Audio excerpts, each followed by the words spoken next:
वार्षिक परीक्षा 2023-24 कक्षा 9 विषय संस्कृत की बात करेंगे। कोड दिया गया है 512। इसके कुछ प्रश्न दिए गए हैं। प्रश्न क्रमांक 1 है उचित विकल्पम चित्वा लिखत, यानी सही विकल्प चुन के लिखना है। तो पहला प्रश्न है पित्रा शब्दे विभक्ति अस्ति। 4 ऑप्शंस दिए गए हैं, इसमें से जो सही उत्तर है उसे चुनकर लिखना है। इसका सही उत्तर हो जाएगा स नंबर तृतीया। दूसरा है नदी पदम अस्ति।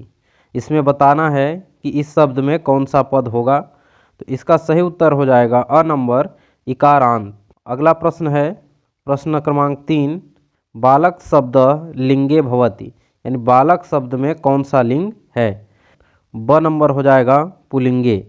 इसी तरह से अगले विकल्प दिए गए हैं। चौथा नंबर विकल्प है निम्नांकितेषु अव्ययम अस्ति, यानी इन 4 ऑप्शन में से बताना है कि अव्यय कौन सा शब्द होगा।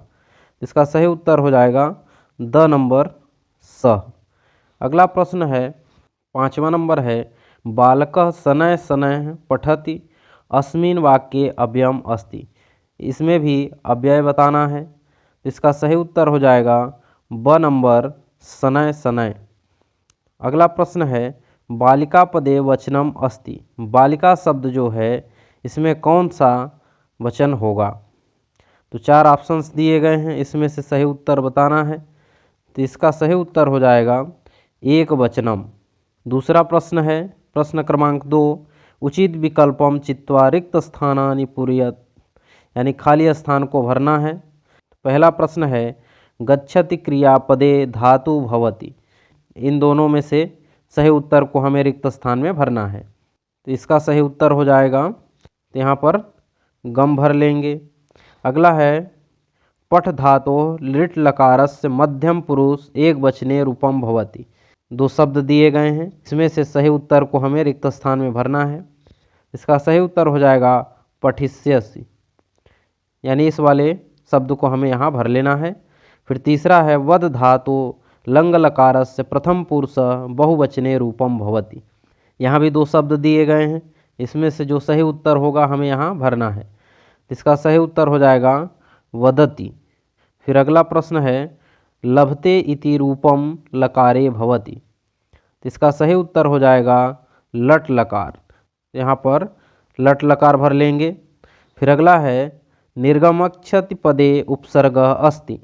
इसमें उपसर्ग बताना है। इसका सही उत्तर हो जाएगा निर। फिर अगला है सम उपसर्गस्य उदाहरणम अस्ति। इसमें लिख लेंगे संस्करोति। इस वाले ऑप्शन को हमें यहाँ भर लेना है। फिर प्रश्न क्रमांक 3 है शुद्ध वाक्यानाम समक्षम आम अशुद्ध वाक्यानाम समक्षम न इति लिखत, यानी जो सही है उसमें आम लिखना है और जो कथन गलत है उसमें न लिखना है। पहला प्रश्न है नमस्ते इति पदे विसर्ग संधि अस्ति। ये कथन जो है यह सत्य है, इसमें सत्य लिखेंगे।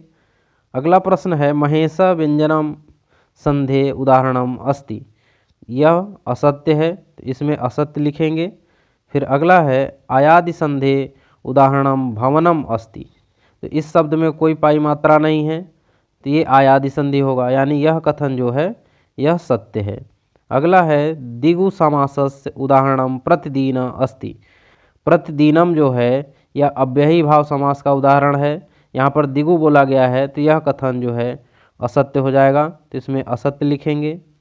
फिर अगला है महापुरुष कर्मधारण समास उदाहरणम अस्ति, यानी वह पुरुष जो महान है उसकी विशेषता बताई जा रही है। तो यहाँ पर कर्मधारय समास होगा, अर्थात यह कथन जो है सत्य है।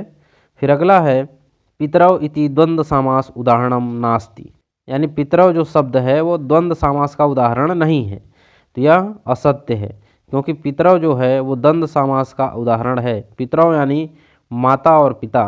फिर अगला प्रश्न है प्रश्न क्रमांक 4 उचित युग्म मेलनम कुरुत। सही जोड़ी मिलाकर लिखना है।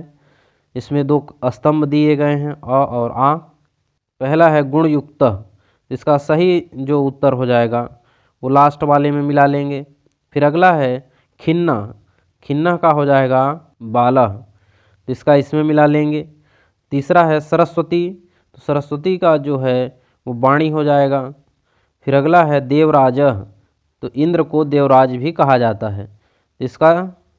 इसको इंद्र में मिला लेंगे। अगला है प्राचीनम, तो इसका हो जाएगा नवीनम। और सरसह, इसका सही उत्तर हो जाएगा नीरसह। इस तरह से सही जोड़ी मिलाना है। फिर अगला प्रश्न है प्रश्न क्रमांक 5, एक पदेन उत्तरम लिखत, यानी एक पद में इनका उत्तर बताना है। तो प्रश्न क्रमांक पहला है श्रुत्वा इति पदे कः प्रत्यय।